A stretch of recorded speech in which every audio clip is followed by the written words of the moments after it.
పితా పుత్ర పవిత్రాత్మ నామమున ఆమేన్. మత్తయి సువార్త 5వ అధ్యాయము 3వ వచనము.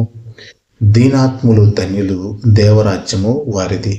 ఇక్కడ మనం చూసినట్లయితే దేవుడు పలుకుతూ ఉన్నాడు, దీనాత్ములు ధన్యులు అంటే ఆత్మతో దీనముగా ఉన్నటువంటి వారు ధన్యులు, దేవరాజ్యము వారిది.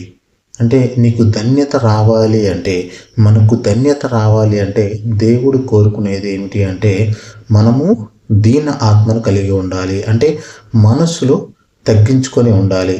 ఎప్పుడైతే మనము తగ్గించుకొని ఉంటామో, ఏ వ్యక్తి అయితే తగ్గించుకుంటూ ఉంటాడో అతను ధన్యుడిగా మారుతూ ఉన్నాడు. అతనికి దేవుడిచ్చే వాగ్దానము, దేవుడిచ్చే వరప్రసాదం ఏమిటంటే దేవుని యొక్క రాజ్యము. దీనాత్ములు ధన్యులు, దేవరాజ్యము వారిది. నువ్వు కనుక నిన్ను తగ్గించుకొని ఉన్నట్లయితే దేవుడు తన రాజ్యాన్ని ఇస్తాను అని వాగ్దానం చేస్తూ ఉన్నాడు. ఇంకా మనం చూసినట్లయితే దీనాత్ముల గురించి దేవుడు ఇంకా ఏం చెప్తున్నాడంటే, దీనాత్ములను లేవనెత్తేవాడు మన దేవుడు.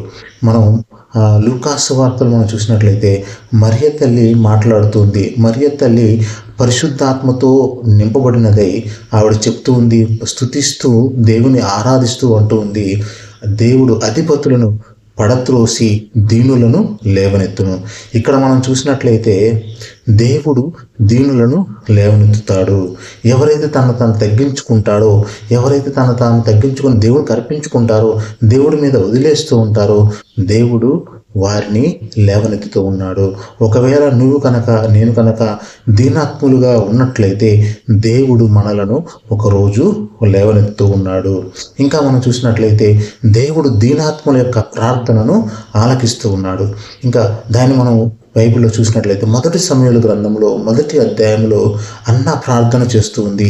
దీనురాలే దేవుని చెంత మోకరించి దేవుని సన్నిధిలో ప్రార్థన చేస్తూ వేడుకుంటూ ఉంది.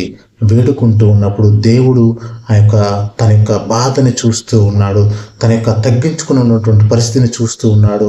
ఆ వేడుకొని దేవుడు ఆలకించి దేవుడు తనకి ఒక బిడ్డను ప్రసాదిస్తూ ఉన్నాడు. ఒక గొప్ప బిడ్డను, సమూయేలు ప్రవక్తను తనకి అన్నాకి ఇస్తూ ఉన్నాడు.